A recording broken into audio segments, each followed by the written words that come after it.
Welcome back to Ankit's classroom. You all are here because every student deserves an easy learning. और आज के video में हम देखने वाले हैं स्टैंडर्ड 9 का चैप्टर 2 जिसका नाम है first world war and Russian revolution. अब हम इस चैप्टर का अगर इंट्रो की बात करें तो आप समझिए कि हमने फर्स्ट चैप्टर वगैरह में देखा कि यहाँ पर इंडिया के अंदर ब्रिटिशर्स लोग आए थे और उन्होंने अपना एम्पायर एस्टेब्लिश किया था। बट ब्रिटिशर्स का ये मोटिव नहीं था कि उनको सिर्फ इंडिया कैप्चर करना है। यूरोपियन कंट्रीज जितनी भी थी उनका एक ही मेन एम था कि उनको पूरी दुनिया पर अपना सुप्रीम पावर हासिल करना है। इसलिए इंडिया ही नहीं, वो एशिया और अफ्रीका के मैक्सिमम कंट्रीज के ऊपर अपना रूल करना चाहते थे और उन्होंने वो किया भी है। इंट्रो की शुरुआत करते हैं। The yearnings of the western countries for expansion of the empire and acquire new territories resulted in their countries going to Africa and Asia. अब हम बात करते हैं कि वेस्टर्न कंट्रीज तो थी, यानी कि यूरोपियन कंट्रीज जो थी, उनकी जो लालच थी कि उनको अपना एक सुप्रीम पावर बनाना है, अपनी टेरिटरीज को एस्टैब्लिश करना है, कॉलोनीज बनानी है। What is territory and colonies? For example India है, इंडिया ने कोई और कंट्री पर जाकर अपना रूल एस्टैब्लिश किया तो वो इंडिया के नाम से जाना जाएगा। वहां पर एक पर्टिकुलर रूल किसका चल रहा होगा? इंडिया का चल रहा होगा। तो उसको बोला जाता है कि भाई वो जो चीज थी वो कहीं ना कहीं इंडिया की एक टेरिटरी है, वो एक पर्टिकुलर कंट्री इंडिया के अंडर में आती है, वो इंडिया की टेरिटरीज है। आपने देखा होगा एक रिवर्स होती है, उसकी बहुत सारी टेरिटरीज निकल रही होती है, यानी कि वो होती है एक रिवर है बट उस मेन रिवर में से भी बहुत सारी अलग अलग रिवर निकलती है। वैसे एक कंट्री मेन होती है बट बाकी सारी जो कंट्रीज है वो कहीं ना कहीं उसके अंडर में आती है, उन पर उनका रूल चलता है। और यही जो ग्रीड थी यूरोपियन कंट्रीज के सालों साल तक वो लोग चाहते थे कि हम लोग कहीं ना कहीं पूरी दुनिया पर अपना सुप्रीम पावर हासिल करें, और इसीलिए वो लोग पहुंच गए थे एशिया एंड अफ्रीका। ये दोनों कॉन्टिनेंट पर उन्होंने मेजोरिटी अपने रूल्स को एस्टैब्लिश करने की कोशिश की, जिसके अंदर कहीं ना कहीं इंडिया भी इंक्लूडेड था। Thus, they established their colonies and expand their rule। और उन्होंने ये चीज की, उन्होंने अपने रूल को एक्सपांड किया। रूल को एक्सपांड कैसे किया? अलग अलग तरीकों से उन्होंने जाकर अलग अलग कंट्रीज पर रूल किया। रूल के जैसे इंडिया में रहा, इंडिया में उन्होंने ट्रेड शुरू किया, ट्रेड शुरू करने के बाद उन्होंने यहाँ पर इन्फ्लुएंस किया और बाद में धीरे धीरे उन्होंने क्या किया, अपना रूल को एक्सपांड किया। वैसे बाकी सारी कंट्रीज में जाके भी उन्होंने यही तरीकों से क्या किया, अपने ब्रिटिश रूल को यानी कि अपने यूरोपियन कल्चर को एक्सपांड किया। Competition between European countries to establish colonies. अब यहाँ पर एक ही कंट्री, यहाँ पर एक ही नहीं थे कि भाई ब्रिटिशर्स थे उनको आकर बस रूल एस्टैब्लिश करना था, बिल्कुल भी नहीं। यहाँ पे यूरोपियन कंट्रीज के खुद के बीच में भी कंपटीशन चल रहा था, जैसे ब्रिटिश हो गए, फ्रांस हो गए, कि भाई कौन सबसे ज्यादा सुप्रीम पावर हासिल करेगा। यानी कि ऐसा नहीं है कि पूरा का पूरा एक ही यूरोप सब पर कोशिश कर रहा है कि वो जाकर रूल करे, नहीं। यहाँ पर यूरोपियन कंट्रीज के बीच में भी आपस में बहुत सारे कंपटीशन थे कि कौन कितना सुप्रीम पावर हासिल करता है। ब्रिटिशर्स करते हैं कि फ्रांस करता है कि स्पेन करता है, ऐसे बहुत सारे अलग अलग कंट्रीज वाले अपने अपने तरीके से रूल एक्सपांड कर रहे थे, बट सारी कंट्रीज बेस्ड कहां पर थी? यूरोप की।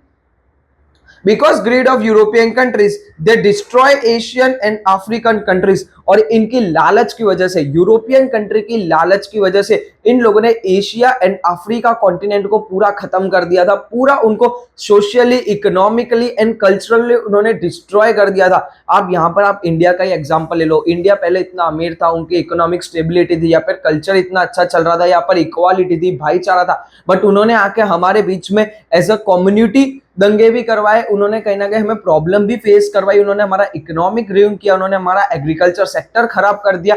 यानी कि उन्होंने जो जो पर्टिकुलर कंट्री में गए वहां पर उन्होंने पूरा का पूरा इकोनॉमिकली, सोशली एंड कल्चरली सब कुछ डिस्ट्रॉय किया। और इसके मेजर जो शिकार थी वो दो कॉन्टिनेंट थे, Asian countries and African countries. दोनों ही कॉन्टिनेंट की कंट्रीज को कहीं ना कहीं यूरोपियंस के ये ग्रीड, ये लालच की वजह से बहुत ज्यादा प्रॉब्लम देखने को मिली थी।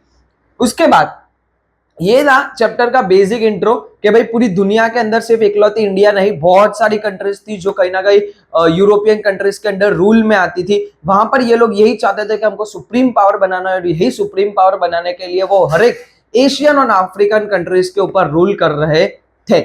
नेक्स्ट आता है western European and colonisation in Asia and Africa. यानी कि वेस्टर्न यूरोपियन ने कैसे एशिया और अफ्रीका के अंदर अपना अपना कॉलोनिजेशन, यानी कि अपने अपने जो टेरिटरीज होते हैं, जो कॉलोनीज होती है, वो कैसे एस्टैब्लिश की। ठीक है, आप समझ रहे हो कॉलोनीज यानी क्या होता है, और टेरिटरीज दोनों एक ही सिनोनियम वर्ड्स है। इसका मतलब यही होता है कि एक कंट्री होती है और उसने कोई दूसरी कंट्री को कैप्चर किया तो ऐसा बोला जाएगा कि ये यूरोप की कंट्री है, ये यूरोप की अपनी टेरिटरी है। ठीक है, तो उस तरीके से वो लोगों ने अपने अपने टेरिटरीज को बढ़ाने की कोशिश की। Western European countries wanted to expand their empire in Asia and Africa. जितनी भी वेस्टर्न यूरोपियन कंट्रीज थी उनका एक ही मेन एम था कि उनको कहीं ना कहीं एशिया और अफ्रीका की सारी कंट्रीज के ऊपर अपना रूल एक्सपांड करना है। Second, the greed for colonialism did not spare even their neighbouring countries, और उनकी लालच इतनी खराब थी कि उन्होंने अपने आपस की यानी कि अपने अड़ोस पड़ोस की कंट्री को भी छोड़ा नहीं था, यानी कि उन्होंने अपने ही नेबरिंग कंट्री वालों पर अटैक कर कर उनको अपने अंदर एक्वायर कर लिया था। जैसे स्पेन है, Spain control on Netherland, Belgium and Luxembourg, ठीक है। जो स्पेन था उन्होंने तीनों पर, नेदरलैंड पर, बेल्जियम पर और लुक्सेमबर्ग पर, अपने नेबरिंग कंट्रीज के ऊपर अपना रूल एस्टैब्लिश कर दिया था। उसके बाद later some provisions captured by France, और उनमें से कुछ जो पर्टिकुलर पार्ट्स होते हैं वो कहीं ना कहीं थोड़े टाइम बाद फ्रांस ने भी एक्वायर कर लिए थे। अब आप समझिए कि ये जो बेल्जियम है, नेदरलैंड है, ये सारी यूरोपियन कंट्रीज ही है। अगर इनको सिर्फ एशिया और अफ्रीका में करना होता तो ये यूरोपियन कंट्रीज के कोई भी कंट्री को छेड़ते नहीं। बट स्पेन में आप देख लो, स्पेन जो था वो बेल्जियम, नेदरलैंड और लुक्सेमबर्ग जो उसकी तीनों नेबरिंग कंट्री है उनको उसने एक्वायर कर लिया, और ये लालच देखने के बाद थोड़े टाइम बाद फ्रांस ने भी उसके कुछ हिस्से क्या किए, एक्वायर कर लिए। When the Portuguese king died without heir, Portugal come under the rule of Spanish king due to blood relation. उसके बाद जो पोर्टुगीज के मेन किंग थे उनकी डेथ हो गई बिना हायर के, यानी कि उन्होंने ये बिल्कुल भी बताया नहीं कि उनके बाद नेक्स्ट किंग कौन बनेगा, जिसकी वजह से क्या हुआ, पोर्टुगीज के किंग की डेथ हो गई और उसके बाद स्पेनिश लोगों ने पोर्टुगीज पर रूल करना शुरू कर दिया। स्पेनिश लोगों ने क्यों पोर्टुगीज पर रूल करना शुरू किया, बिकॉज ऑफ ब्लड रिलेशन। कहीं ना कहीं उनके जो खून के रिलेशन थे, जिसकी वजह से क्या हुआ कि पोर्टुगीज को स्पेनिश की बात माननी पड़ी, और बिना किंग होने के कारण स्पेनिश लोगों ने पोर्टुगीज के ऊपर अपना रूल एस्टैब्लिश कर दिया। So for the 6th decade, monopoly of establishing colonies in non-European countries was with Spain। और कहीं ना कहीं 6 डिकेड्स यानी कि 60 ईयर्स तक नॉन यूरोपियन कंट्री यानी कि यूरोप को छोड़ के बाकी सारी कंट्री पर रूल एस्टैब्लिश करने की जो मोनोपोली थी, यानी एक लौता इंसान जो था या एक लौती जो कंट्री जो थी वो थी स्पेन। ठीक है, इतना मैं आपको वापस बताता हूं कि वेस्टर्न यूरोपियन कंट्रीज जो थी वो कहीं ना कहीं एशिया और अफ्रीका के अंदर अपने रूल्स को एस्टैब्लिश करना चाहती थी अपने लालच की वजह से। और उसके बाद उन्होंने अपनी उनकी जो लालच थी कि भाई हमें अपनी अपनी कॉलोनिज्म बढ़ाना है, इसकी वजह से उन्होंने अपनी नेबरिंग कंट्रीज को भी नहीं छोड़ा। नेबरिंग कंट्री पर भी उन्होंने अपने आप का रूल एक्वायर किया, जैसे कि स्पेन जो था उसने बेल्जियम, नेदरलैंड और लुक्सेमबर्ग पर अपना रूल एस्टैब्लिश कर दिया, जबकि वो उनकी नेबरिंग कंट्रीज थी। उसके बाद आता है फ्रांस, तो फ्रांस ने भी थोड़े टाइम के बाद उन पर्टिकुलर कंट्रीज के ऊपर थोड़ा अपना रूल एस्टैब्लिश किया। उसके बाद अगर हम देखते हैं पोर्टुगीज के बारे में, तो पोर्टुगीज के जो किंग थे उनकी डेथ हो गई बिना हायर के, यानी उन्होंने ये बिल्कुल भी क्लियर नहीं किया कि उनके बाद नेक्स्ट किंग कौन बनेगा, जिसकी वजह से स्पेनिश लोगों ने पोर्टुगीज के ऊपर रूल किया बिकॉज उनका ब्लड रिलेशन था। उसके बाद बात करते हैं स्पेन की, तो स्पेन के पास 6 डिकेड्स का मोनोपोली रहा था नॉन यूरोपियन कंट्रीज पे रूल करने का। 6 डिकेड यानी 60 year, 1 decade is equal to 10 years, यानी कि 6 डिकेड्स तक स्पेन के पास प्योर मोनोपोली थी कि वो नॉन यूरोपियन कंट्रीज पर सबसे ज्यादा पावर लेके बैठा था। उसके बाद similarly Italy and German state become the victim of the greed of France and Austria. कहीं ना कहीं फ्रांस और ऑस्ट्रिया के, कहीं ना कहीं इटली जो था वो फ्रांस के अंडर में आ गया, जर्मन जो था वो ऑस्ट्रिया के अंडर में आ गया, यानी कि फ्रांस और ऑस्ट्रिया ने इटली और जर्मन को एक्वायर कर लिया। When the Europeans power were tightening their grip over the Asian and African nations, many of the European nations which had become free following the footsteps of England made many of the Afro-Asian nations their colony। अगर आप देखने जाए कि European countries की, तो जहां पर European countries जो थी वो अपनी ग्रिप बना रही थी एशिया एंड अफ्रीकन कंट्रीज पे। ग्रिप बनाना यानी कि अपनी मोनोपोली बना रही थी, अपना रूल बना रही थी, अपने सुप्रीम पावर को एस्टैब्लिश कर रही थी। उसके दूसरी तरफ जो यूरोपियन कंट्रीज के कुछ नेशन थे, यानी कि यूरोपियन कंट्रीज जो थी कुछ जो फ्री होती जा रही थी, यानी कि उनके ऊपर किसी का भी रूल नहीं था। रूल ना होने के कारण वो इंग्लैंड को फॉलो कर रहे थे। इंग्लैंड कैसे कि भाई एशिया और अफ्रीका में अंदर आकर दूसरी कंट्रीज पर अपना कॉलोनिज्म एस्टैब्लिश कर रहा है, सेम उसको देख के बाकी सारे नेशन भी इंस्पायर्ड हो रहे थे और वो लोग भी क्या करना चाह रहे थे कि हम भी एशिया और अफ्रीका के वहां पर आकर कॉलोनीज एस्टैब्लिश करे और वो लोग सक्सेस भी हुए और वो कहीं ना कहीं सक्सेसफुल भी रहे। उन्होंने इंग्लैंड को फॉलो करते हुए एशियन और अफ्रीकन कंट्रीज पे अपनी कॉलोनीज एस्टेब्लिश करना शुरू कर दिया और उन्होंने की भी। यानी कि अगर आप ये देखें तो यहाँ पर सबसे ज्यादा जो प्रेशर में जो दो कॉन्टिनेंट है वो है एशिया कॉन्टिनेंट और अफ्रीका कॉन्टिनेंट। यूरोपियन जो कॉन्टिनेंट था वो पूरा अपना सुप्रीम पावर बनाने में लगा हुआ था। पर यहाँ पर एक और प्रॉब्लम थी कि यूरोपियन कंट्रीज के खुद में भी आपस में इतनी बनती नहीं थी। यूरोपियन कंट्रीज ऐसे सेल्फिश रिलेशन पर आ चुके थे कि उनको किसी भी हालत में अपना सुप्रीम पावर चाहिए था। तो यही रीजन था कि उन्होंने एशिया और अफ्रीका को टारगेट किया और अपनी कंट्रीज को फ्री रखा ताकि वो सुप्रीम पावर हासिल कर सके। नेक्स्ट हम देखते हैं कॉलोनिज्म इन एशिया। एशिया के अंदर यूरोपियन कंट्रीज ने कैसे अपने कॉलोनिज्म्स जो थे वो बढ़ाए और कैसे उन्होंने पूरे एशिया के अंदर अपना जो एम्पायर था वो बनाने के लिए उन्होंने क्या क्या किया वो देखते हैं। After strengthening grip over India, England expanded this empire Sri Lanka, Myanmar, Singapore and Malaysia. Asia के अंदर उन्होंने सबसे स्ट्रॉन्ग प्रेजेंस इंडिया में बनाने के बाद, यानी कि इंडिया के अंदर उन्होंने अपना यूरोपियन कंट्री का पूरा रूल और एम्पायर एस्टैब्लिश करने के बाद उन्होंने इंडिया के आसपास की कंट्रीज जैसे श्रीलंका, म्यांमार, सिंगापुर, मलेशिया, ये सारी कंट्रीज के ऊपर भी अपना यूरोपियन जो रूल था वो एस्टैब्लिश किया। England also enter in China. England जो था वो कहीं ना कहीं श्रीलंका, म्यांमार, इन सारी जगह पर रूल एस्टैब्लिश करने के बाद चाइना के अंदर भी एंटर हुआ था। बट चाइना के अंदर एक और चीज हुई थी, ओपियम वॉर। अब समझते हैं ओपियम का मीनिंग क्या होता है। ओपियम का मतलब हिंदी में होता है अफीम, यानी कि नशीले पदार्थ।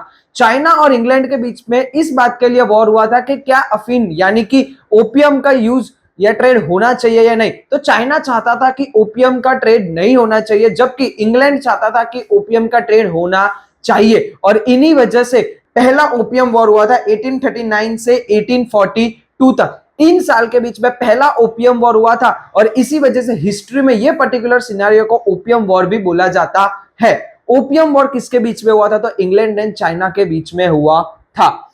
China lost war, England carry 5 ports और expand there rule. China opium war हार गया और इसी की वजह से चाइना के 5 मेगा सबसे बड़े पोर्ट जो थे वो इंग्लैंड ने अपने अंदर ले लिए और इसी वजह से इंग्लैंड यानी कि यूरोपियंस को अपना रूल एक्सपांड करने के लिए बहुत ज्यादा इजी रहा। Taking advantage of चाइना's weakness, Japan, Russia, Germany, France, Belgium and America also acquired trade and political rights. और उस टाइम पे चाइना जब वीक हुआ था, यानी कि चाइना जब कमजोर हुआ था, तो उस टाइम पर इंग्लैंड ही नहीं, Russia, Japan, Germany, France, Belgium, America ने भी चाइना के ऊपर कहीं ना कहीं अपना ट्रेड एंड पॉलिटिकल पॉलिसीज को राइट लिए थे। यानी कि कहीं ना कहीं चाइना पहले किसी की भी बात नहीं मान रहे थे, बट उसके बाद जब वीक हुआ चाइना तो बाकी सारी कंट्रीज ने आकर भी अपने अपने पॉलिटिकल और अपने अपने ट्रेड के राइट्स यानी कि अपने अपने रूल्स को वहां पर एस्टेब्लिश करना शुरू कर दिया। Enormous oil reservoirs in the desert region of West Asia attracted Europeans to establish colonies there। और यहीं पर एशिया का जो वेस्ट साइड था वहां पर था डेजर्ट, और डेजर्ट के अंदर थे ऑयल रिजर्वियर्स। ऑयल रिजर्वियर्स और ऑयल रिसोर्स क्या होता है? जैसे कि जहां से पेट्रोल निकलना, ऑयल निकलना, ठीक है, ऐसे सारी कंट्रीज जहां पर ये सबसे बड़ा वन टाइप ऑफ गोल्ड बोला जाता है, जहां पर ऑयल निकलता है, वहां पर नजर पड़ चुकी थी यूरोपियन कंट्रीज की। और अब यूरोपियन कंट्रीज ये चाहते थे कि हम ये सारी जगह पर भी अपना रूल एस्टैब्लिश करें ताकि पूरे वर्ल्ड का ऑयल रिजर्वियर और पेट्रोल रिसोर्सेज ये सारे उनके अंडर में आ जाए। England, Germany, Russia and America established oil companies in Iran, Iraq, Kuwait, Saudi Arabia and Bahrain and made efforts to take care their own interests। और England, Germany, Russia, America ने अपनी अपनी oil companies establish की। कहां पर establish की? Iran, Iraq, Kuwait, Saudi Arabia and Bahrain, ये सारी जगह पर इन लोगों ने अपनी अपनी ऑयल कंपनीज को एस्टैब्लिश किया।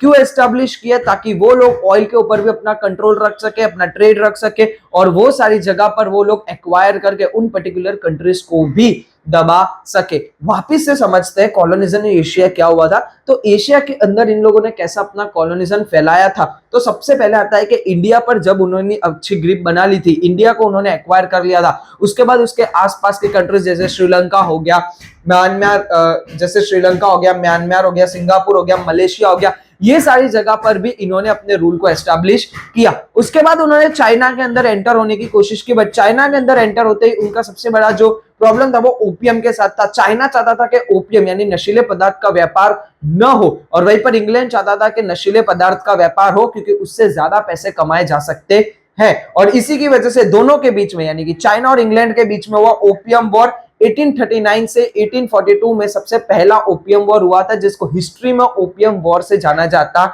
है। उसके बाद चाइना जो था वो वॉर हार गया और उसकी वजह से उसको अपने 5 पोर्ट जो थे वो इंग्लैंड ने कहीं ना कहीं एक्वायर कर लिए और इंग्लैंड के 5 पोर्ट एक्वायर करने की वजह से चाइना वीक हो गया और चाइना का वीक होते ही Russia, Japan, Germany, France, Belgium, America ने भी चाइना के ऊपर अपने अपने पॉलिटिकल्स और ट्रेड के हक जताना शुरू कर दिया। उसके बाद ऑयल रिसोर्सेज को पाने के लिए वो लोग एशिया के वेस्ट कंट्रीज के पास गए, जैसे ईरान, इराक, कुवैत और उन सारी जगह पर। वहां पर रशिया, जर्मनी, अमेरिका और इंग्लैंड ने अपनी अपनी ऑयल कंपनीज को एस्टैब्लिश किया और ऑयल कंपनीज उन्होंने कहां कहां एस्टैब्लिश की, तो Iran, Iraq, Kuwait, Saudi Arabia और बहरीन में उन्होंने अपनी ऑयल कंपनीज को एस्टैब्लिश की ताकि वो लोग ऑयल के ऊपर भी अपनी मोनोपोली बना सके, कहीं ना कहीं ऑयल को वो लोग रिजर्वियर यूज करें। क्यों? क्योंकि पूरी दुनिया में आपको भी पता है, मुझे भी पता है, ऑयल पेट्रोल ऐसी चीज है जो हर एक को चाहिए होती है और उसके लिए ट्रेड करना बहुत ज्यादा आसान भी रहता है और वो हर जगह नहीं मिलता है, कुछ ही कंट्रीज के अंदर अवेलेबल होता है। इसीलिए यूरोपियन कंट्रीज ने इन पर्टिकुलर कंट्रीज को टारगेट किया था एशिया के अंदर। नेक्स्ट हम देखते हैं कॉलोनिज्म इन अफ्रीका। कैसे जो यूरोपियन कंट्रीज थे उन्होंने अफ्रीका के अंदर अपना रूल एस्टैब्लिश किया और कैसे अफ्रीका को एक्वायर किया। Dutch established its colony for the first time in end of 15th century in South Africa. Dutch जो लोग थे उन्होंने 15th सेंचुरी के एंड में, यानी जब 15th सेंचुरी खत्म होने वाली थी तब उन्होंने पहली बार साउथ अफ्रीका को एक्वायर किया था। England and France established their colonies in Cape and North Africa. England और फ्रांस जो थे उन्होंने अपने जो कॉलोनीज थे वो कहीं ना कहीं केप और नॉर्थ अफ्रीका के अंदर एस्टैब्लिश किए थे, यानी कि इंग्लैंड ने केप के अंदर, फ्रांस ने नॉर्थ अफ्रीका के अंदर। Vast province of Africa suitable for raw material, finish good, industrial revolution. और अफ्रीका का जो सेक्टर था वो हाईली रिकमेंडेड था for raw material and finish good, यानी अफ्रीका के अंदर बहुत सारे ऐसे रॉ मटेरियल देखने को मिलते थे जो और कहीं देखने को नहीं मिलते थे। रॉ मटेरियल के अलावा यहाँ पर फिनिश्ड गुड भी अच्छा बन जाता था और इसीलिए कहीं ना कहीं अफ्रीका के अंदर इंडस्ट्रियल रिवॉल्यूशन देखने को मिला, यानी कि जो यूरोपियंस कंट्री आई थी उन्होंने इंडस्ट्रीज को ज्यादा डेवलपमेंट करने के लिए अपनी पहल की। King Leopold of Belgium seized the vast province of Congo and established its rule. King Leopold जो बर्लिन के थे, यानी कि बर्लिन के जो किंग थे किंग लियोपोल्ड, उन्होंने अपना जो रूल है वो कहीं ना कहीं कोंगो के अंदर एस्टैब्लिश किया था। कोंगो क्या है? अफ्रीका की एक जगह है कोंगो। उन्होंने वो कोंगो पर पहले एक्वायर किया और बाद में उस कोंगो के अंदर अपना रूल एस्टैब्लिश कर दिया। उसके बाद आता है England established its colonies in Egypt, some provisions of East Africa and South Africa. अब इंग्लैंड की बात करते हैं तो इंग्लैंड ने इजिप्ट को एक्वायर कर लिया था, उसके बाद ईस्ट अफ्रीका के कुछ हिस्सों को और साउथ अफ्रीका के कुछ हिस्सों को एक्वायर कर लिया था। France, Tunisia, Morocco, West Africa provisions. जो फ्रांस था उसने तुनिशिया, मोरक्को और वेस्ट अफ्रीका के कुछ हिस्सों पर अपना जो रूल है वो एस्टैब्लिश कर दिया था। जर्मनी की बात करें तो जर्मनी ने कहीं ना कहीं ईस्ट और वेस्ट अफ्रीका के कुछ हिस्सों पर अपना रूल एस्टैब्लिश कर दिया था। इटली की बात करें तो इटली ने रेड सी नाम की जो जगह है वहां पर अपना रूल एस्टैब्लिश किया था। Spain and Portugal also acquired some provisions of Africa. Spain और जो पोर्टुगल लोग थे वो भी पीछे नहीं रहे थे, उन्होंने भी अफ्रीका के कुछ हिस्सों पर अपना रूल एस्टैब्लिश किया था। Conference of the European nation held in Berlin 1884 to 1885। अब देखिए 1884 और 85 के अंदर बर्लिन के अंदर एक कॉन्फ्रेंस हेल्ड हुई थी। कॉन्फ्रेंस किसके बीच में थी? यूरोपियन कंट्रीज के बीच में थी। अब अगर आप देखेंगे तो यहां से डच लोग हो गए, इंग्लैंड और फ्रांस हो गया, ठीक है, लिपोर्ड हो गए जो बेल्जियम के थे। उसके बाद अगर देखें यहाँ पर इंग्लैंड आ गया, फ्रांस आ गया, जर्मनी आ गया, इटली आ गया, स्पेन, पोर्टुगल आ गया। सारी यूरोपियन कंट्री अफ्रीका के पीछे पड़ चुके, तो एक दूसरे के बीच में कंफ्यूजन बहुत हो गया था। तो इन्होंने जो बर्लिन के अंदर कॉन्फ्रेंस किया उसके अंदर उन्होंने अफ्रीका को आपस में बांट लिया, ऐसा कि अफ्रीका के ये कुछ हिस्से आपके, कुछ हिस्से आपके, कुछ हिस्से आपके, यानी इन्होंने पूरे अफ्रीका के अंदर अपना रूल एस्टैब्लिश कर दिया था। किसने किया था? यूरोपियन कंट्रीज ने किया था। और बाद में बर्लिन के अंदर जो कॉन्फ्रेंस हुई थी, कब हुई थी? 1884 और 1885 में। तब उन्होंने अफ्रीका को आपस में बांट लिया कि अफ्रीका के ये हिस्सों पर आपका रूल और ये हिस्सों पर आपका रूल। ऐसे करते करते अब हम आते हैं कि यहाँ पर फर्स्ट वर्ल्ड वॉर की तरफ कैसे आगे गाड़ी बढ़ी। On one hand Europeans trying to expand power in Asia and Africa, on other hand Germany and Italy had completed the process of the respective political unification. जहां पर एक तरफ अगर आप देखते हो तो सब जो यूरोपियन कंट्रीज है वो एशिया और अफ्रीका को एक्वायर करने के पीछे दौड़ रही है, वहां पर जर्मनी और इटली जो है वो अपना यूनिफिकेशन कर रही थी, political political unification. What is political unification? जहां पर दोनों ही कंट्री एक हो जाती है, वो लोग आपस में मर्ज हो जाते हैं, उनके पॉलिटिकल फंडे मर्ज हो जाते हैं और वहां पर वो दोनों मर्ज होकर दूसरों पर अटैक करने की प्लानिंग कर रहे थे। समझ लो, एक तरफ बाकी सबका ध्यान किस पर है कि कैसे हम एशिया और अफ्रीका में अपना रूल को ज्यादा से ज्यादा एस्टेब्लिश करें। वहीं पर अगर आप जर्मनी और इटली को देखेंगे तो वो लोग अपना पॉलिटिकल यूनिफिकेशन कर रहे हैं, यानी कि पॉलिटिकली एक दूसरे के साथ मर्ज हो रहे। Thus unified German plugged into the competition of industrialisation, commercialisation and colonialism. और उसके बाद जो जर्मनी था, जो वो अब बड़ा हो चुका था, पहले एक जर्मनी था, अब जर्मनी प्लस इटली हो चुका था, तो यूनिफाइड जो जर्मनी था वो अब कंपटीशन के अंदर एंटर हो चुका था। कौन से कंपटीशन के अंदर? तो इंडस्ट्रियलाइजेशन, कॉमर्शियलाइजेशन एंड कॉलोनिज्म, यानी कि इंडस्ट्रीज को डेवलप करने के लिए, अपने कनेक्शंस को डेवलप करने के लिए, अपने कम्युनिकेशन को डेवलप करने के लिए और सबसे मेन अपने रूल को एक्सपांड करने के लिए अब यूनिफाइड जर्मनी लाइन में आ चुका था। Thus, this quick global phenomena exploited some countries politically, economically and socially development stop। और जर्मनी का ये सबसे बड़ा जो मूव था कि उसने इटली के साथ मिलकर अपनी यूनिफाइड जर्मनी बनाया और उसके बाद जब वो कंपटीशन में एंटर हुए तो उन्होंने बहुत सारी कंट्रीज को पॉलिटिकली, इकोनॉमिकली और सोशली इतना टॉर्चर, यानी इतना उन्होंने क्लैश कर दिया कि वो कभी भी डेवलपमेंट हो पाई नहीं, वो कंट्रीज का डेवलपमेंट वहीं पर रुक गया। और इसी तरीके से जर्मनी ने एंटर किया इस एक फ्योनिमा में, जिसकी वजह से पूरा ग्लोबल जो फ्योनिमा होता है ना, कि एकदम से आपके साथ सब लोग चल रहे हैं। फॉर एग्जांपल आप क्लास में हैं, क्लास में आपके साथ ऑलरेडी एक सिस्टम चल रहा है कि भाई यही रैंकर लोग है, यही टॉपर्स है, ये बहुत अच्छा पढ़ाई करते हैं। उसी में एक ऐसा नया स्टूडेंट एंटर होता है जो एक आउट ब्रिलियंट स्टूडेंट में से निकलता है, जिसके हमेशा 100 on 100 आते हैं, 100 on 90 आते हैं, यानी वो कहीं ना कहीं तो कैसे पूरे क्लास के अंदर हलचल मच जाएगी कि यार ये तो कोई नया स्टूडेंट आया है जिसने पूरी रैंकिंग लिस्ट को अप डाउन कर दिए, टॉपर्स टेंशन में आ जाते हैं। वैसे ही यहाँ पर जर्मनी जो है वो अभी तक तो शांत स्टूडेंट में से था और यहाँ पर जो डोमिनेंट स्टूडेंट थे वो ये सब थे, इंग्लैंड था, फ्रांस था, ये सारे लोग क्या कर रहे थे, अभी तक डोमिनेंट पावर हासिल कर रहे थे। वहीं पर जर्मनी ने कहीं ना कहीं अपने आप को बूस्ट किया, इटली के साथ मर्ज हुआ और इतना बड़ा कर लिया, और जब उसने कमबैक किया उसके अंदर तो कहीं ना कहीं बाकी सारी कंट्रीज हिल चुकी थी कि यार ये ग्लोबल फ्यूनिमा को अब कैसे हैंडल करे। और जब यहाँ पर जर्मनी ने इकोनॉमिकली, सोशली और पॉलिटिकली कंट्रीज को तोड़ा, यानी कि डेवलपमेंट रोक दिया, तब जाके कहीं ना कहीं अब दिख रहा था कि फर्स्ट वर्ल्ड वॉर होने की आशाएं दिख रही थी। कैसे फर्स्ट वर्ल्ड वॉर होता है, क्या वर्ल्ड वॉर के इफेक्ट्स थे और क्या उसके फैक्टर्स थे, ये देखने के लिए आपको नेक्स्ट पार्ट देखना होगा। तब तक ये वीडियो यहीं तक रखेंगे। आप बताइए कमेंट्स में कि आपको वीडियो कैसा लगा। जिसने अभी तक व्हाट्सएप चैनल ज्वाइन नहीं कर दिया उसको लिंक डिस्क्रिप्शन में दी हुई है, व्हाट्सएप चैनल को ज्वाइन कर दीजिए, लाइक कीजिए, शेयर कीजिए और सब्सक्राइब कर दीजिए। तब तक थैंक यू वेरी मच।